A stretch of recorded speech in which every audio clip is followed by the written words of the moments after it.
नमस्कार मित्रों, स्वागत है आपका आपके अपने चैनल शिक्षा एवं कहानी पर, जहां हम इतिहास की धूल भरी परतों को हटाकर आपके सामने सच्ची और प्रेरणादायक कहानियां लाते हैं।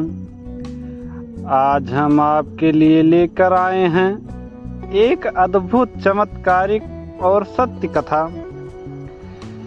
एक ऐसी नारी की कथा जिसने धर्म युद्ध का कारण बना और जिसने अपनी तपस्या और पुण्य से 5 वीर पतियों का प्रेम पाया। जी हाँ, हम बात कर रहे हैं द्रौपदी की। तो आइए बिना देर किए चलें हजारों वर्ष पीछे, उस समय जब धर्म और अधर्म के बीच की रेखा खींची जा रही थी। बहुत समय पहले की बात है। भारतवर्ष में कुरु वंश और पांचाल वंश के बीच गहरी शत्रुता थी। पांचाल नरेश राजा द्रुपद ने अपने अपमान का बदला लेने के लिए एक भव्य यज्ञ करवाया।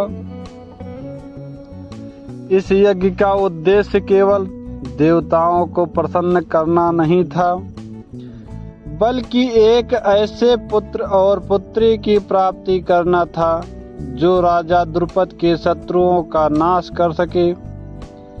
यज्ञ पूरा होते ही अग्निकुंड से 2 दिव्य संतति उत्पन्न हुई। एक तेजस्वी पुत्र धृष्टद्युम्न और दूसरी एक अनुपम सुंदरता वाली कन्या द्रौपदी। उनका शरीर अग्नि की भांति तेजस्वी था। उनके नेत्रों में विद्या थी, उनके मुखमंडल पर तेज था और उनके स्वभाव में असाधारण साहस। क्यों जन्मी थी द्रौपदी? वह मात्र एक स्त्री नहीं थी, वह युग परिवर्तन की भूमिका थी। वह धर्म की स्थापना का माध्यम थी। उनका जन्म ही इस बात का संकेत था कि वे सामान्य जीवन नहीं जिएंगी। लेकिन मित्रों, क्या आप जानते हैं कि द्रौपदी केवल इस जन्म में ही नहीं, बल्कि पूर्व जन्म में भी भविष्य थी, विशेष थी। हाँ, एक प्राचीन कथा कहती है कि पूर्व जन्म में द्रौपदी एक साध्वी थी, घोर तपस्या में लीन। उन्होंने वर्षों तक भगवान शिव की तपस्या की थी। व्रत, उपवास और कठिन योग से वे भगवान को प्रसन्न करने में सफल हुई। जब महादेव प्रकट हुए तब उन्होंने अपने वर के लिए कहा, हे प्रभु, मुझे ऐसा पति दीजिए जो धर्म में श्रेष्ठ हो, जो बाहुबल में अजेय हो और जो युद्ध में अपराजेय हो, जो सौंदर्य में अनुपम हो, जो बुद्धि में सर्वोच्च हो। भगवान शिव मुस्कुराए। उन्होंने कहा, तुमने जो मांगा है वह गुण एक ही पुरुष में एकत्र नहीं हो सकते। इसीलिए अगले जन्म में तुम्हें 5 ऐसे पतियों का संग प्राप्त होगा जिनमें ये सारे गुण अलग अलग विद्यमान होंगे।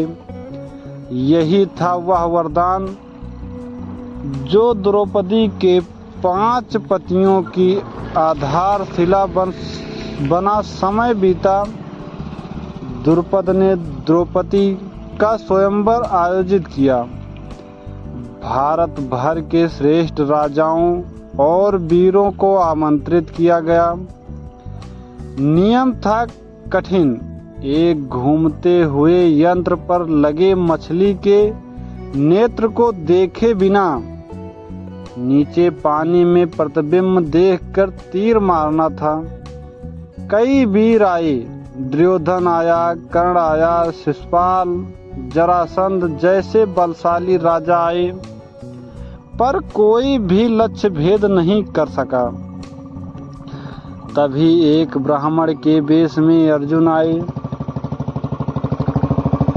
अपने आदित्य कौशल से उन्होंने लक्ष्य को भेदा और द्रौपदी ने उनके गले में जयमाला डाल दी। यहीं से द्रौपदी के जीवन में नया अध्याय शुरू हुआ। अर्जुन, भीम और द्रौपदी जब घर लौटे तो माता कुंती दरवाजे के भीतर थी। बिना देखे ही उन्होंने कहा, जो लाए हो आपस में बांट लो। माता कुंती का वचन धर्म था और धर्म का उल्लंघन करना पांडवों के लिए असंभव था।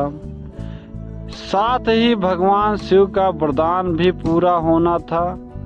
समाज के विद्वान ऋषि व्यास ने समझाया, द्रौपदी का विवाह 5 पांडवों से होना चाहिए। यह विधि संगत है और धर्म की रक्षा के लिए आवश्यक भी। द्रौपदी ने स्वयं भी यह स्वीकार किया, क्योंकि वह जानती थी उनका जीवन केवल उनका निजी सुख नहीं था, बल्कि एक महान धर्म युद्ध का हिस्सा था। युधिष्ठिर धर्मराज जो न्याय का प्रतीक थे, भीम बलशाली जो रक्षा का प्रतीक थे, अर्जुन धनुर्धर जो वीरता का प्रतीक थे, नकुल रूपवान जो सौंदर्य का प्रतीक थे, सहदेव बुद्धिमान जो ज्ञान का प्रतीक थे। द्रौपदी ने हर पांडव से एक अलग संबंध स्थापित किए। धर्म के लिए युधिष्ठिर से, रक्षा के लिए भीम से, वीरता के लिए अर्जुन से, सौंदर्य के लिए नकुल से और बुद्धि के लिए सहदेव से। उनका प्रेम मात्र शारीरिक नहीं था, वह आत्मिक था, धार्मिक था और युग धर्म के पालन हेतु था। द्रौपदी का जीवन आसान नहीं था। हस्तिनापुर के राजसभा में जब उन्हें अपमानित किया गया तो उनका आह्वान धर्म और न्याय के लिए था। उनकी पुकार से कुरुक्षेत्र का महान धर्म युद्ध हुआ। उन्होंने अन्याय का विरोध किया, अधर्म को ललकारा। द्रौपदी के जीवन में एक और अद्भुत रिश्ता था, भगवान श्री कृष्ण के साथ। कृष्ण उनके सखा थे, उनके मार्गदर्शक थे और उनके रक्षक भी। जब द्रौपदी ने श्री कृष्ण को पुकारा तो उन्होंने कभी भी देरी नहीं की, चाहे वह चीरहरण का समय हो या हृदय का गहनतम दुख। कहते हैं, जब एक बार श्री कृष्ण के हाथ से रक्त बहा तो द्रौपदी ने तुरंत अपनी साड़ी फाड़कर पट्टी बांधी थी। श्री कृष्ण ने तब वचन दिया था,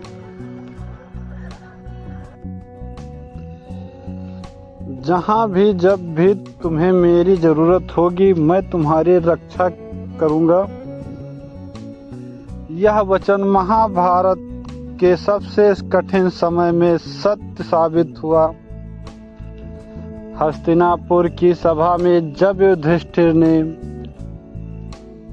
जुए में सब कुछ हार दिया तो उन्होंने अपने भाइयों को और अंततः द्रौपदी को भी दांव पर लगा दिया।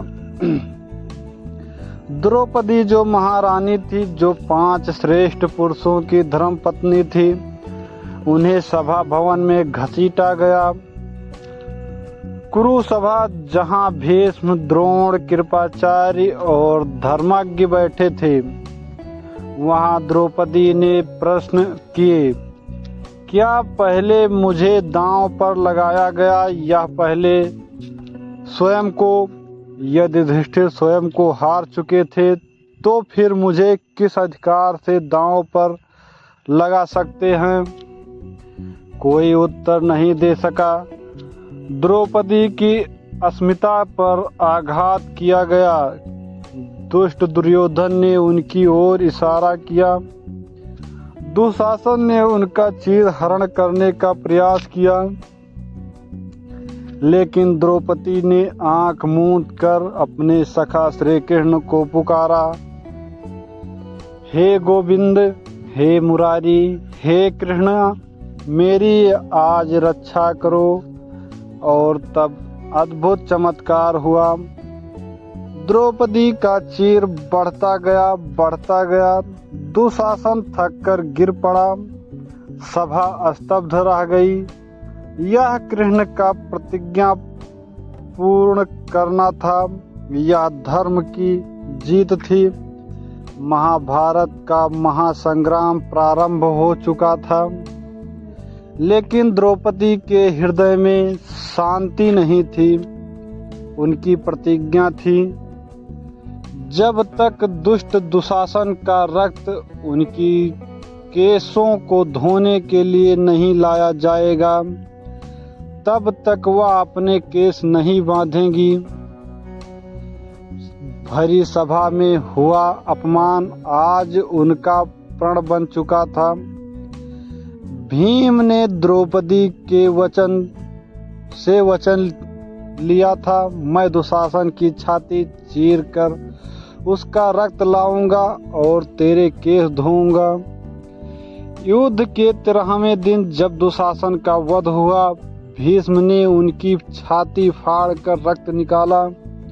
उस रक्त से द्रौपदी ने अपने केस धोए, तब जाकर वह प्रतिज्ञा पूर्ण हुई। यह दृश्य केवल प्रतिशोध का नहीं था, यह अपमान के विरुद्ध एक स्त्री के आत्मसम्मान की विजय थी। युद्ध समाप्त हो चुका था। कौरवों का सर्वनाश हो चुका था। पांडव विजयी हुए थे, लेकिन यह विजय भी अधूरी थी। एक रात्रि जब सब सो रहे थे, गुरु द्रोण के पुत्र अश्वत्थामा ने छल पूर्वक पांडवों के पुत्रों प्रतिबिंध, सुत सोम, सुत कीर्ति, शतानिक और सुत सेन का वध कर दिया। ये पांचों द्रौपदी और पांडवों के पुत्र थे। द्रौपदी की ममता पर यह गहरा घाव था। सुबह जब द्रौपदी ने अपने पांचों पुत्रों के शव देखे, उनका करुण विलाप आकाश को चीर गया। द्रौपदी का दुख शब्दों में नहीं व्यक्त किया जा सकता। उसने कहा, हे अर्जुन, मुझे बदला नहीं चाहिए, मुझे न्याय चाहिए, लेकिन धर्म के अनुसार अश्वत्थामा को जीवित पकड़ो और उसे दंड दो। द्रौपदी जो स्वयं शौर्य की प्रतिमूर्ति थी, वह प्रतिशोध में भी धर्म की सीमाओं को नहीं लांघी। महाभारत युद्ध के बाद जब युधिष्ठिर को राज्य मिला तो द्रौपदी महारानी बनी, लेकिन उनका मन कभी भी उस वैभव में रमा नहीं। उनका जीवन दुखों की एक लंबी यात्रा बन गया था। पति पुत्र भाई सबके सुख दुख की साथी रही द्रौपदी, लेकिन अपने निजी जीवन में उन्होंने केवल त्याग और बलिदान को जिया। उनका हृदय युद्ध के मैदान में बहे रक्त और अपने बच्चों के खोने के गहरे घाव से भरा था। समय बीतता गया। राज्य का कार्यभार संभालने के बाद पांडवों ने त्याग का व्रत लिया। उन्होंने राज्य अभिषेक परीक्षित को सौंपा और स्वयं अंतिम यात्रा पर निकल पड़े। पांचों पांडव और द्रौपदी हिमालय की ओर कठिन चोटियों की ओर बढ़ चले। यह यात्रा मृत्यु की ओर थी, लेकिन यह आत्मा की मुक्ति की ओर भी थी। सबसे पहले द्रौपदी गिरी। भीम ने युधिष्ठिर से पूछा, भाई द्रौपदी क्यों गिरी? युधिष्ठिर ने उत्तर दिया, द्रौपदी अपने हृदय में पांचों पांडवों में से केवल अर्जुन को अधिक प्रेम करती थी।